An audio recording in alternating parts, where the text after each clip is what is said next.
존경하고 사랑하는 여러분, 여러분들은 한 번쯤 이런 생각을 해보신 적이 있을 것입니다. 우리는 죽으면 끝일까? 여러분, 죽으면 끝입니까? 곰곰이 한 번쯤 생각해 봐야 합니다. 세상은 우리에게 말합니다. 죽으면 모든 게 끝이야. 인생은 한 번뿐이니까 즐겨라. 한 번뿐인 인생, 돌이킬 수 없는 인생 즐기며 살아야 되지 않느냐. 그래서 예수 그리스도를 모르는 사람들은 그렇게 살아갑니다. 오늘만 있고 내일이 없는 것처럼, 결과를 두려지 않는 사람처럼 그렇게 흥청망청 살아갑니다. 근데 정말 죽으면 모든 것이 끝일까요? 만약 죽음이 모든 것의 끝이라면 지금 이 고통스러운 현실을 버티며 견디며 살아가야 할 이유가 전혀 없습니다. 정말 힘들고 외롭고 소망이 없을 때 그냥 확 죽어버리면 편하지 않을까요? 이런 생각 누구나 한 번쯤 스쳐갑니다. 그런데 이상하게 사람은 그렇게 자기 자신의 목숨을 쉽게 내어놓지 못합니다. 몸은 지쳐도 마음 어딘가에는 그래도 나는 살고 싶다라는 작은 목소리가 내 영혼에 울려 퍼집니다. 왜일까요? 만약 인간이 단지 우연히 태어난 존재, 죽으면 사라지는 그저 먼지 같은 존재라면 이런 생의 본능, 영혼의 갈망이 왜 우리 안에 남아 있을까요? 그리고 또 한 가지를 물어봅시다. 만약 죽음이 진짜 끝이라면 그냥 막 살아도 괜찮지 않겠습니까? 거짓말을 하든 남에게 상처를 주든 남을 밟고 올라서든 사기를 치든 더 나아가 남을 죽이든 어차피 다 죽을 텐데 무엇을 잘못이라고 평가하며 무엇이 잘못됐다고 나를 말할 수 있을까요? 하지만 우리는 이상하게도 우리 안에서 그건 잘못이야 라고 무언가 소리칩니다. 양심이라고 부르든 영혼의 울림이라고 부르든 그 내면의 소리는 우리에게 이렇게 속삭입니다. 너는 그렇게 살면 안 돼. 너는 그런 사람이 아니잖아. 너는 존귀한 사람이잖아. 그렇다면 우리는 물어봐야 합니다. 이 목소리는 도대체 어디서 오는 걸까? 죽음이 끝이라면 왜 사람은 그 끝을 원하지 않을까? 죽음이 전부라면 왜 인간은 끝까지 우리의 삶에서 어떤 의미를 찾으려고 본능적으로 그렇게 몸부림치며 살아갈까? 이 질문이 바로 인간이 구원을 향해 서 있다는 아주 명백한 증거입니다. 구원은 단지 죽음의 이후의 문제가 아닙니다. 구원은 지금 내가 왜 살아가야 하는가, 무엇을 위해 존재하는가에 대한 확고한 질문입니다. 우리가 죽음을 두려워하는 이유는 단순히 생의 끝이 두려워서가 아닙니다.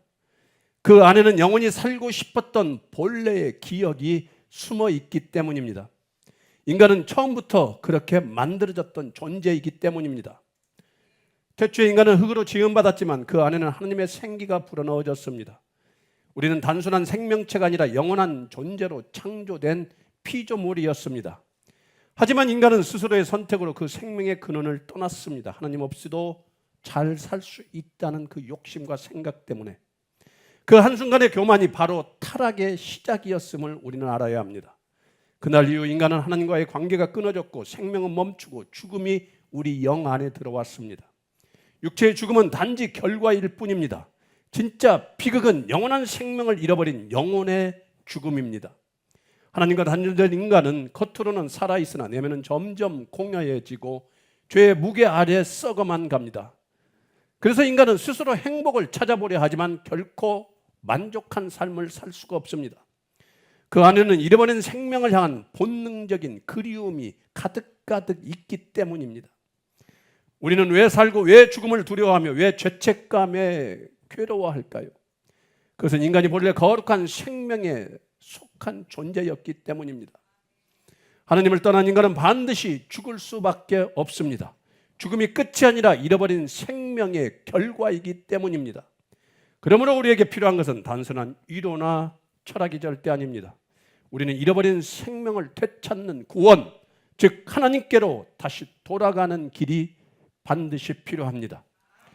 그 길이 없다면 인간의 존재는 결국 죽음으로 닫히고 맙니다. 그래서 구원은 선택이 아니라 살기 위한 유일한 길임을 명심하시길 바랍니다. 오늘 추수감사절을 맞이하여서 내가 얼마나 수확을 올렸고 내가 1년 동안 얼마나 많은 돈을 벌었는가, 그 세상의 것에 소망 두지 마시고 바라보지 마시고 우리의 영혼이 이 땅의 결실보다 더 귀한 구원의 열매는 얼마나 맺고 내가 살아가는지, 이것이 여러분들의 고민이 되어야 되고 이것이 여러분들의 목적이 되어야 합니다. 하나님께로 돌아오는 이 영적 추수가 우리의 삶의 가장 큰, 또한 여러분의 삶의 가장 큰 감사가 되기를 간절히 소망합니다. 오늘 본문인 빌립보서는 사도 바울이 로마 감옥에서 기록한 옥중 서신입니다. 그는 사슬에 매여 있으면서도, 감옥에 갇혀 있으면서도 그가 하는 말, 기뻐하라. 여러분들은 감옥에 갇혀 있으면서 기뻐할 수 있습니까? 그러나 그는 기뻐라는 메시지를 반복하며 진정한 기쁨이 환경의 평안이 아니라 복음 안에서의 순종과 연합임을 가리키고 있습니다. 빌립보 교회는 바울이 유럽 땅에서 세운 첫 교회로 사도 바울이 이 교회를 특별히 사랑하여 나의 기쁨이요 멸류관이라 부를 만큼 그 교회를 특별히 사랑했습니다. 그러나 교회는 외부의 박해와 내부의 불일치라는 이중의 위기고를 겪고 있었습니다. 바울은 감옥이라는 그 절망의 자리에서 그들에게 다시금 신앙의 중심을 붙잡으라고 권면하고 있습니다. 그 중심은 상황이 아니라 복음, 곧 그리스도의 순종 안에 머무는 삶입니다. 빌립보서 2장 6절부터 11절까지 바울은 예수 그리스도의 겸손과 순종을 노래합니다. 하나님의 본체이신 그분이 자신을 비워 종의 형체를 가지시고 죽기까지 복종하심으로 인류의 구원을 이루어 주셨습니다. 그리고 그 예수 그리스도의 순종의 끝에 하나님께서는 예수님을 지극히 높이셔서 모든 입이 예수 그리스도를 주라 시인하게 하시고 그 이름으로 하나님 아버지께 영광을 돌리게 하셨습니다. 이 구절은 단순한 찬양의 결론이 아니라 그리스도의 순종이 성도의 순종의 근거와 모델이 된다는 선언입니다. 그래서 바울은 바로 이어서 그러므로라는 접속사를 사용하여 그리스도의 순종과 우리의 순종을 긴밀히 연결합니다. 우리 오늘 본문 빌립보서 2장 10절 말씀 한번 읽어볼까요? 시작.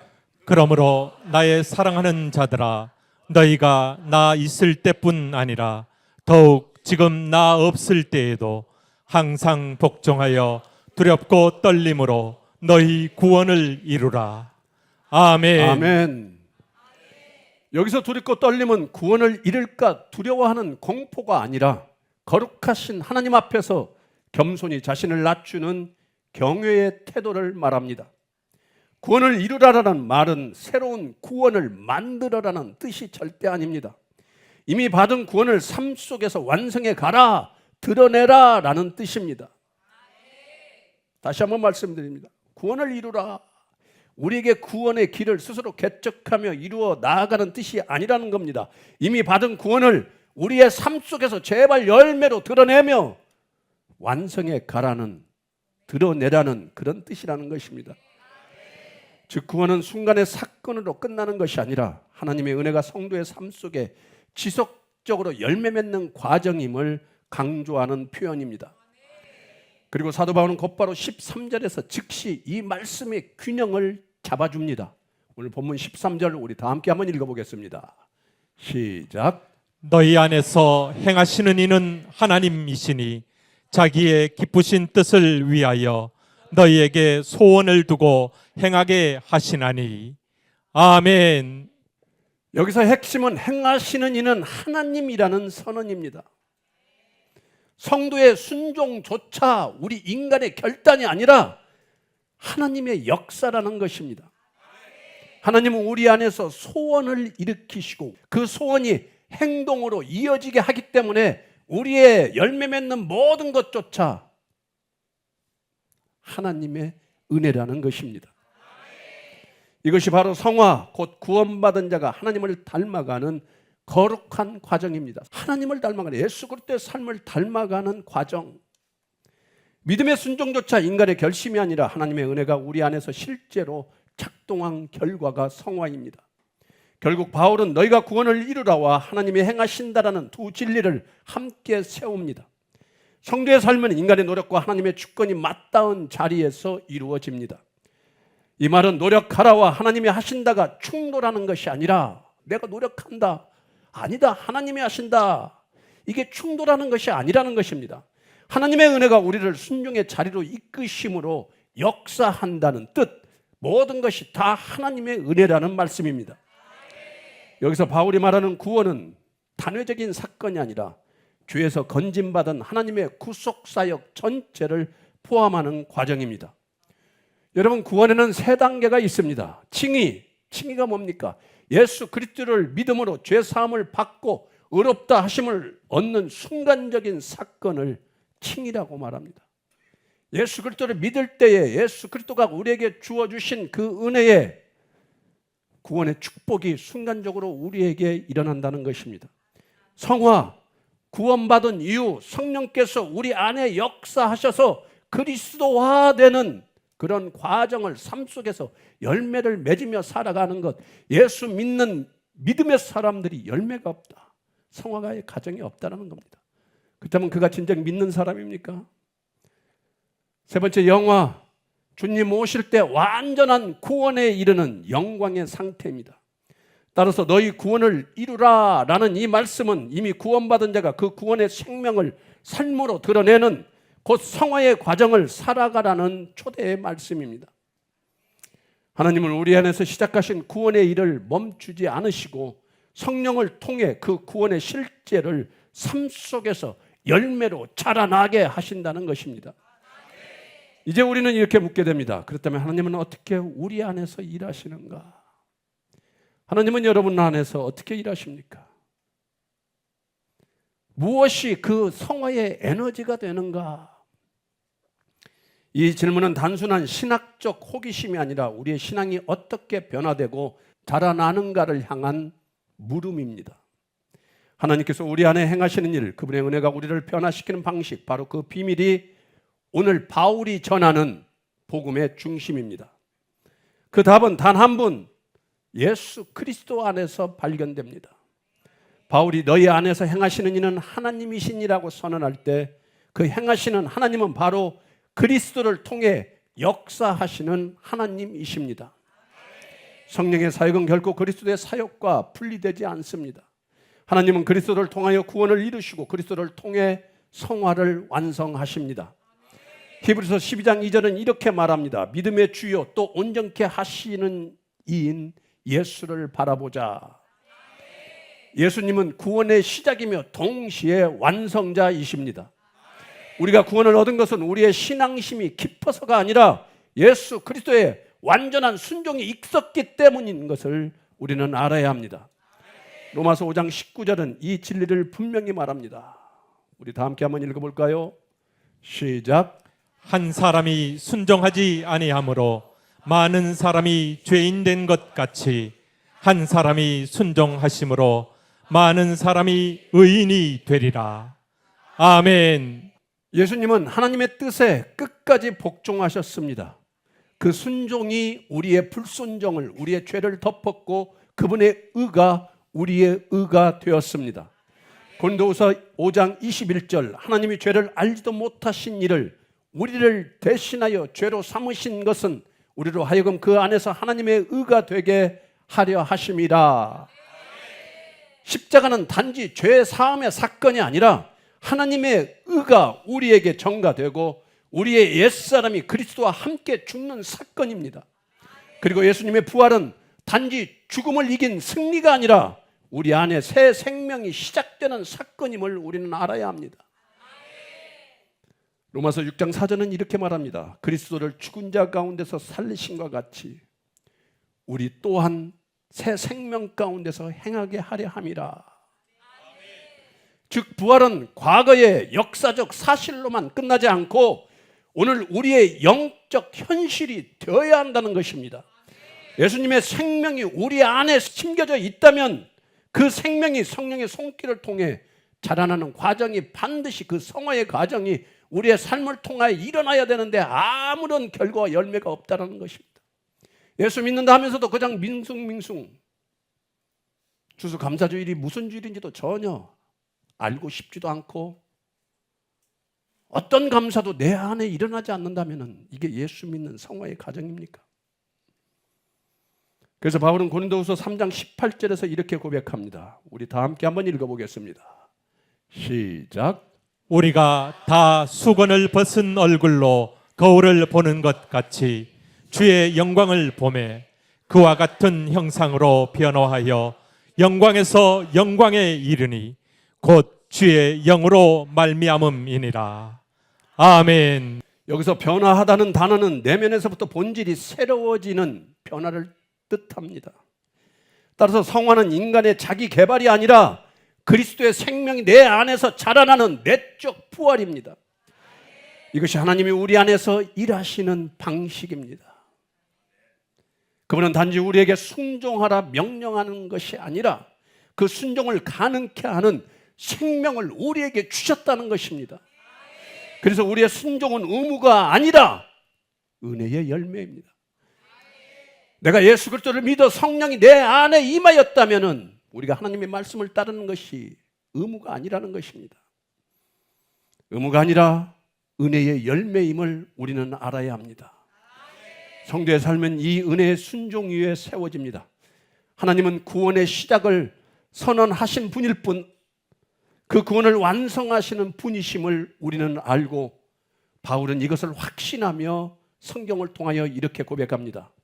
너희 안에서 착한 일을 시작하신 이가 그리스도의 예수의 날까지 이루실 줄을 우리는 확신하노라.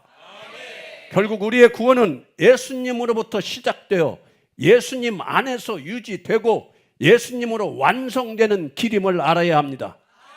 그분이 십자가에서 다 이루었다라고 하셨을 때 그 완성의 선언은 단지 죄 사함의 선언에만 머물지 않았습니다. 그 말씀은 성도의 성화의 방향까지 포함된 구원의 완전한 약속이었습니다.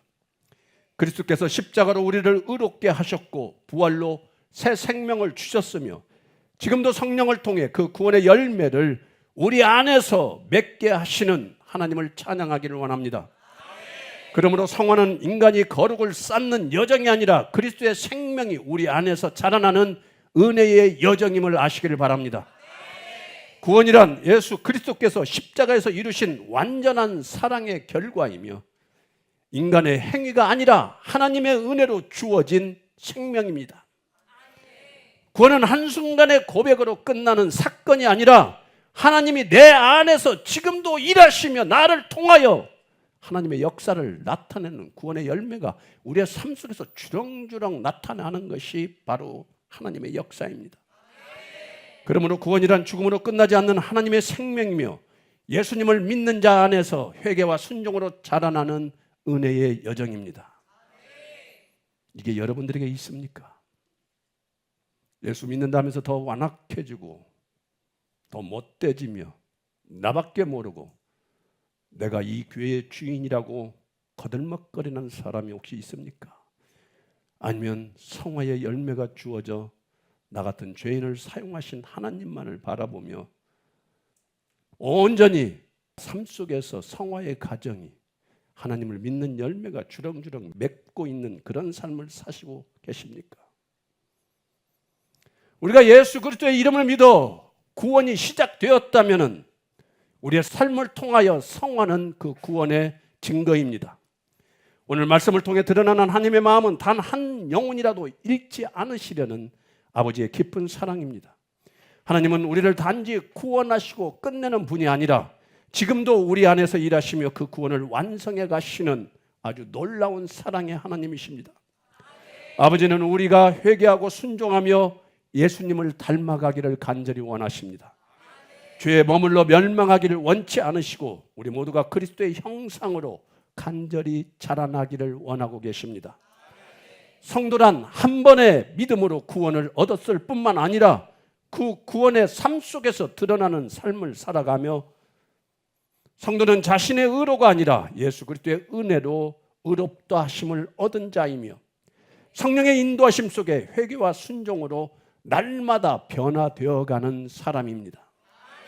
그러므로 성도란 구원의 은혜를 받은 그 자리에서 머무르지 않고 그 은혜를 따라 살아감으로써 하나님 아버지의 뜻을 세상 가운데 열매로 증거하는 사람입니다. 여러분, 오늘날 교회 안에서 자주 들리는 말이 하나 있습니다. 한 번 구원은 영원한 구원이다. 예수 그리스도의 이름을 믿었다고 한 번 말했으면 우리는 영원히 구원받았다. 맞습니까? 분명히 맞는 말입니다. 이 말은 예수 그리스도의 구원이 완전하다는 의미에서는 참된 진리입니다. 그러나 이 말이 한 번 믿어 구원은 이루어졌기에 아무 상관없다는 뜻으로 변질된다면 그건 복음의 균형을 무너뜨리는 위험한 왜곡이 됩니다. 주님은 십자가에서 우리의 죄값을 단번에 치르셨고 그 피로 단번에 영원한 속죄를 이루어 주셨습니다. 요한복음 10장 28절은 이렇게 말하고 있습니다. 우리 다 함께 한번 읽어보겠습니다. 시작. 내가 그들에게 영생을 주노니 영원히 멸망하지 아니할 것이요 또 그들을 내 손에서 빼앗을 자가 없느니라. 아멘. 아멘.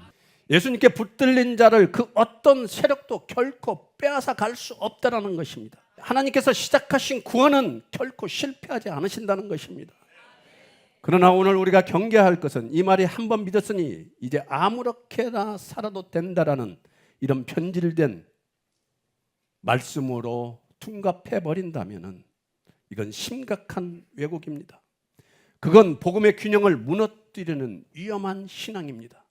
그리스도의 구원은 완전하지만 그 완전한 구원은 우리의 삶 속에서 성화의 열매로 증명되어야 하는 구원임을 이제는 알아야 합니다. 예수님은 단 한 번도 한 번 믿었으니 이제 끝났다. 너희는 다 구원받았다고 말씀하신 적이 없습니다. 오히려 이렇게 말씀하셨습니다. 마태복음 7장 21절 말씀입니다. 다 함께 한번 읽어보겠습니다. 시작. 나더러 주여 주여 하는 자마다 다 천국에 들어갈 것이 아니요 다만 하늘에 계신 내 아버지의 뜻대로 행하는 자라야 들어가리라.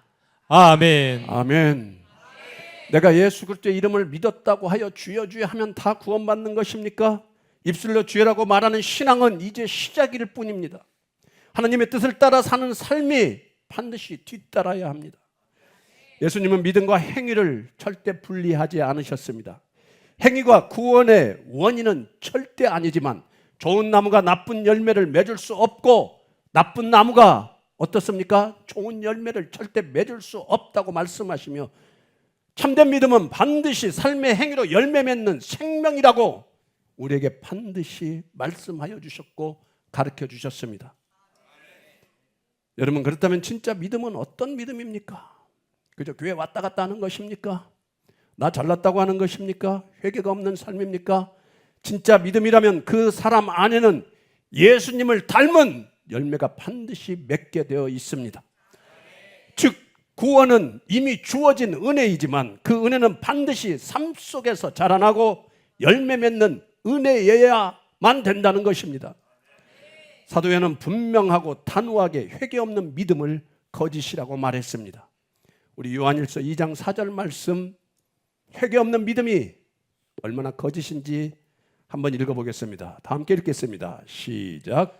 그를 아노라 하고 그의 계명을 지키지 아니하는 자는 거짓말하는 자요 진리가 그 속에 있지 아니하되.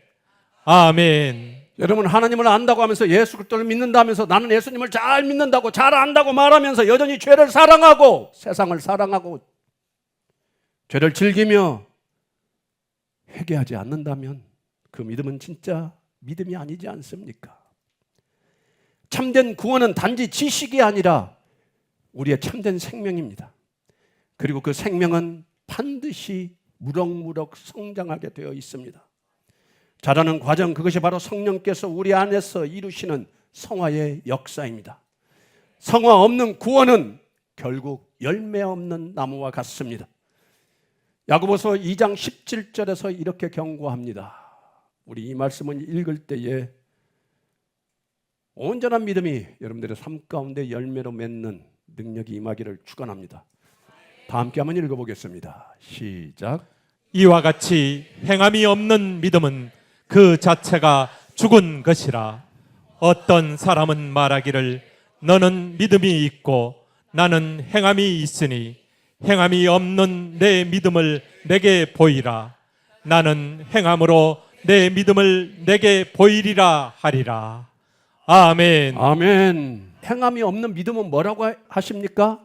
그 자체가 죽은 것이라고 말합니다. 네가 믿음이 있어? 그럼 믿음을 한번 보여봐 이러는 거예요. 믿음 있는데 왜 이렇게 너한테는 행함이 없느냐? 나는 행함으로 내 믿음을 너에게 보여주겠다 이겁니다. 즉 믿음은 고백으로만 존재할 수 없습니다. 믿음은 감정으로만 말할 수 있는 것이 아닙니다. 믿음이 진짜라면 반드시 회개의 방향과 순종의 걸음, 우리의 삶 속에서 이웃을 사랑하고 헌신하며 봉사하며 내가 죄인임을 아는 이 순종의 열매가 반드시 따른다는 것입니다. 믿음과 행위는 분리된 두 가지가 아니라 하나의 생명 안에서 함께 자라나는 가지와 열매입니다. 회개 없는 구원의 확신은 구원받을 수 없을 뿐더러 그의 영혼은 병들 수밖에 없습니다. 만약 누군가가 한번 믿었으니 이후에는 죄를 회개하지 않아도 된다라고 가르친다면 그것은 복음이 아니라 완벽한 사탄의 속인수임을 아시길 바랍니다. 그런 사람들은 스스로는 자유를 말하지만 사실상 죄의 종이 되어 한평생 끔찍하게 살아갑니다. 예수님은 요한복음 8장 34, 36절에서 이렇게 경고하셨습니다. 우리 다 함께 한번 읽어볼까요? 시작. 진실로 진실로 너희에게 이르노니 죄를 범하는 자마다 죄의 종이라. 아들이 너희를 자유롭게 하면 너희가 참으로 자유로우리라. 아멘. 여러분, 참된 자유, 참된 구원이 무엇입니까? 그저 내가 예수 믿는다는 한 번의 고백입니까? 죄에서 돌이켜 하나님께 순종하는 데서 참된 자유, 참된 구원이 올 수밖에 없습니다. 그리스도 안에서 사는 사람은 내가 죄인임을 두려워하지 않습니다. 회개를 두려워하지 않습니다. 왜냐하면 회개는 심판이 아니라 회복의 시작이기 때문입니다.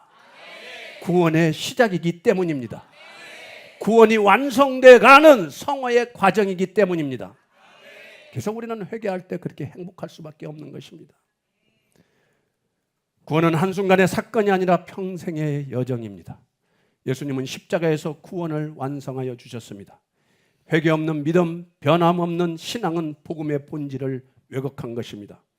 한 번 구원은 영원한 구원이라는 말은 예수님의 구원이 완전하다는 뜻에서는 참이지만 한 번 믿었으니 아무렇게나 살아도 된다는 뜻으로는 완전 거짓입니다. 하나님은 구원을 한순간의 고백으로 끝내지 않으셨습니다. 그분은 그 구원을 삶으로 완성해 가시는 분이셨습니다. 그래서 바울은 이렇게 고백했습니다. 빌립보서 1장 6절 말씀입니다. 우리 다 함께 한번 읽어보겠습니다. 시작. 너희 안에서 착한 일을 시작하신 이가 그리스도 예수의 날까지 이루실 줄을 우리는 확신하노라. 아멘. 아멘. 왜 예수 믿는 사람들이 착한 일이 하나도 없을까요? 왜 그렇게 야질거리고, 왜 부정하고, 왜 그렇게 가볍게 살고, 왜 이렇게 다른 사람을 미워하고, 왜 절망하고, 왜 부정할까요? 너희 안에서 착한 일을 시작하신 이가, 예수 그리스도를 믿는다고 선포하게 하신 이가 그리스도 예수의 날까지 그 착한 일을 이루실 줄을 우리는 확신하노라.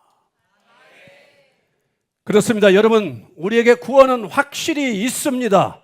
그러나 그 구원은 한순간의 말장난이 아니라 하루하루 예수님을 닮아가는 생명의 과정, 성화입니다. 참된 구원은 이렇게 고백합니다. 나는 구원받았다. 그러나 그 구원은 지금도 내 안에서 자라나고 있다. 성령께서 오늘 또 나를 회개하게 하시고 예수님을 닮게 하시기 때문입니다. 회개 없는 구원의 확신은 착각이고 회개와 순종이 함께하는 믿음이 진짜 구원입니다. 존경하고 사랑하는 여러분, 말씀을 마치겠습니다.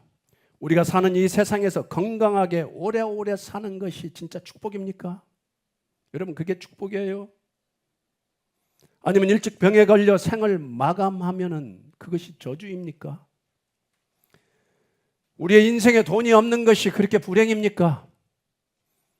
그렇다면 돈이 많은 것이 축복입니까? 사랑하는 성도 여러분, 이 모든 것은 다 영원한 의미를 우리에게 가져다 줄 수 없지만 예수 그리스도를 구주로 믿어 구원받는다는 것은 우리에게 영원한 삶을 허락하시는 것입니다. 예수 그리스도를 구주로 믿어 구원받는 것 외에는 그 어떤 것도 참된 축복이 될 수 없음을 오늘 이 시간 바로 아시기를 원합니다. 오늘 우리가 추수감사절을 맞이하면서 곡식의 결실보다, 우리의 재산의 불림보다 먼저 우리 영혼의 결실을 돌아봐야 합니다.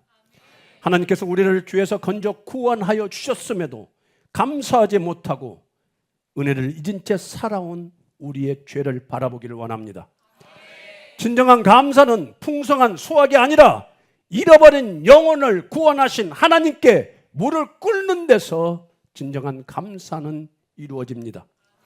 이번 한 주간 우리가 이번 구원의 은혜를 다시 기억하며 감사의 중심이 무엇을 받았는가가 아니라 누가 나를 구원하셨는가에 있음을 깨닫길 바랍니다. 예수를 믿어 구원받은 이 축복이 여러분의 인생의 가장 큰 감사이자 기쁨이 되기를 간절히 소망합니다. 여러분의 가정에는 평강이, 여러분의 마음에는 기쁨이, 여러분의 걸음에는 주님의 인도하심이 넘치기를 간절히 축복합니다. 이 구원의 은혜와 감사의 축복이 저와 여러분 모두에게 충만히 임하실 것을 우리 주 예수 그리스도의 이름으로 선포하고 축원합니다. 축원합니다. 축원합니다. 다 함께 기도하겠습니다.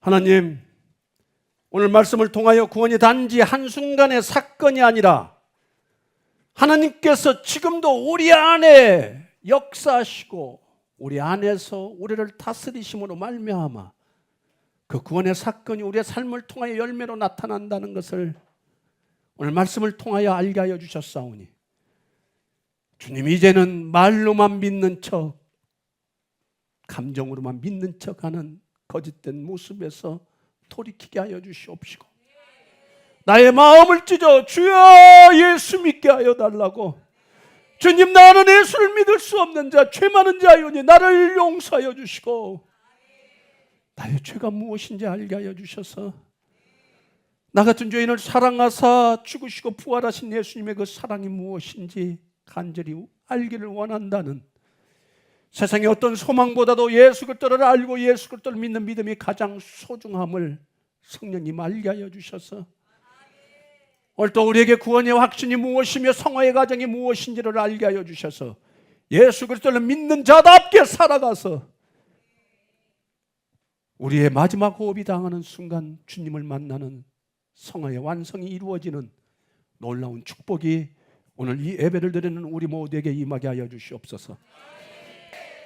이제는 십자가에서 우리를 구원하여 주시고 부활로 새 생명을 주신 우리 주 예수 그리스도의 은혜와 하나밖에 없는 독생자 예수 그리스도를 죽이면서까지 나를 사랑하시고 죄인을 끝까지 붙드셔서 회개와 순종으로 이끄시는 하나님 아버지의 무궁하신 사랑하심과 오늘도 열매 없는 믿음으로 교만하게 살아가는 나의 영혼 가운데 찾아와 주셔서 열매 없는 믿음이 얼마나 거짓됨을 알게 하여 주시는 성령님의 교통감화 인도하심이 오늘도 간절히 예수 그리스도를 찾으며 간절히 예수 그리스도를 믿는 믿음으로 살아가기를 원하며 그 믿음 가운데 열매로 나의 삶이 나타나지기를 원하며 결단하며 나아가는 여기 모인 한 영혼이들의 영혼 가운데 우리 주 예수 그리스도의 영광과 위엄과 권력과 권세와 축복이